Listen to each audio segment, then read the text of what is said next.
Hey John, how you doing? I was actually gonna do a video in response to same video you responded to, uh, Bible Homosexuality Part 2, but I decided to respond to you instead because I thought it would be more supportive. I commended your response. I liked a lot of the things that you said. I also wanted to encourage you to grasp a hold of your skepticism and never let it go, especially about the History Channel and the Bible.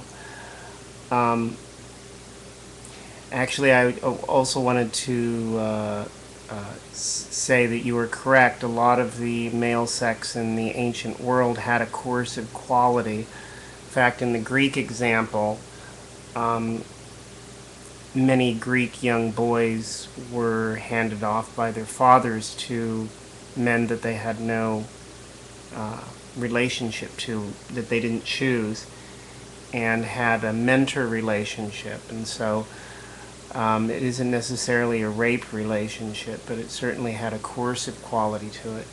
In fact, most marriages, heterosexual or any kind of relationships, were fixed up until very recently. So there's a sort of strange sort of coercion there. Yeah, I like what you said about you cannot manufacture who you are sexually attracted to. I'm a psychologist, and one of the things that we've been trying to get across to the public is that you can be a gay man and you can have as much sex as you want with women, and it's not going to make you straight, and vice versa. And I think what's important is that in societies like Rome and Athens,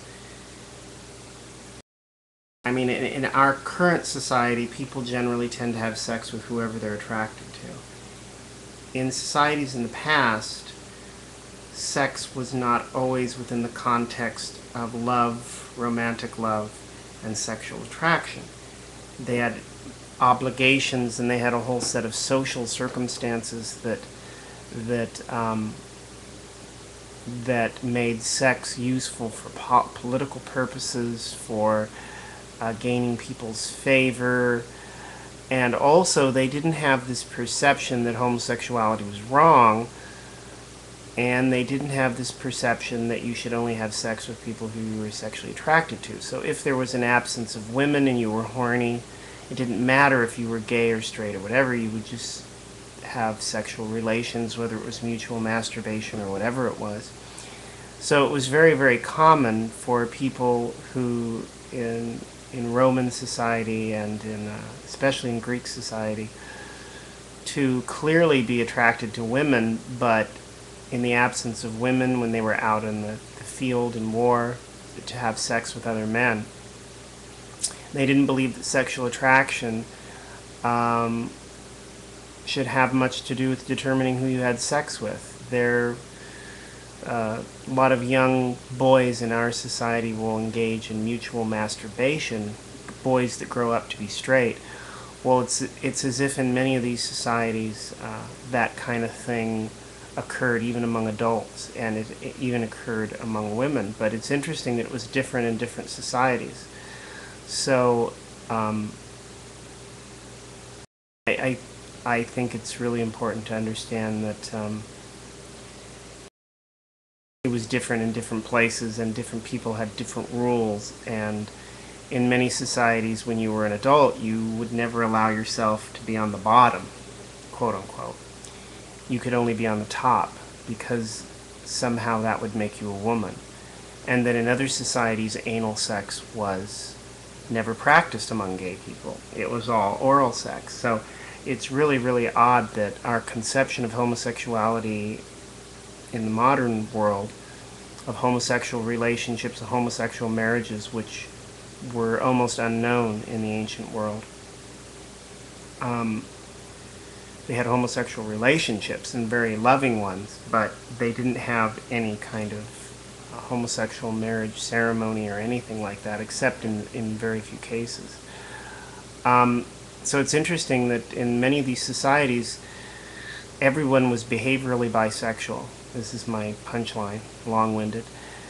But people were behaviorally bisexual even though they might be heterosexual or be gay. And so all gay people got married, and had children, and all heterosexual men had sex with other heterosexual men or gay men, or they didn't even really have a concept for gay men because sexual attraction was so unimportant. They didn't really have a word for it. In fact, the first time that we had a word for what we call gay or homosexual was in the 1880s. There was no real word for it other than words like sodomy that describe an act. But the idea of gay people as a species, as a group of people with a culture or with a set of ideals, that's a very, very modern concept. And the idea of a gay marriage is even more modern. So it's very interesting. Lesbians in this day and age are like that. For instance, a third of the lesbians in our population are effectively, by definition, heterosexual. They're not attracted to other women, but they've decided to have a relationship with another woman for emotional and romantic reasons. And it's very interesting that a lot of heterosexuals don't know that. Amongst gay men, you don't see this. The vast majority of men who have sex with other men in our society are gay men, or men who are attracted to other men. One of the things that's really interesting is fundamentalist Christians are afraid that if gay marriage is accepted and gayness becomes more accepted, that straight men will start experimenting with gay men and with each other. And I don't see anything wrong with that, and they're probably right, because that's what's happened before. And I don't necessarily think that's a bad thing. I mean, the Greeks and the Romans were around for a long, long time with bisexual behavior, and the Roman Empire was around for 1,000 years. The Greek part of the Roman Empire was around for almost 1,400 years. But anyway, I hope that wasn't too long-winded. And I just wanted to support you in some of the things you said and keep up the good work. Take it easy.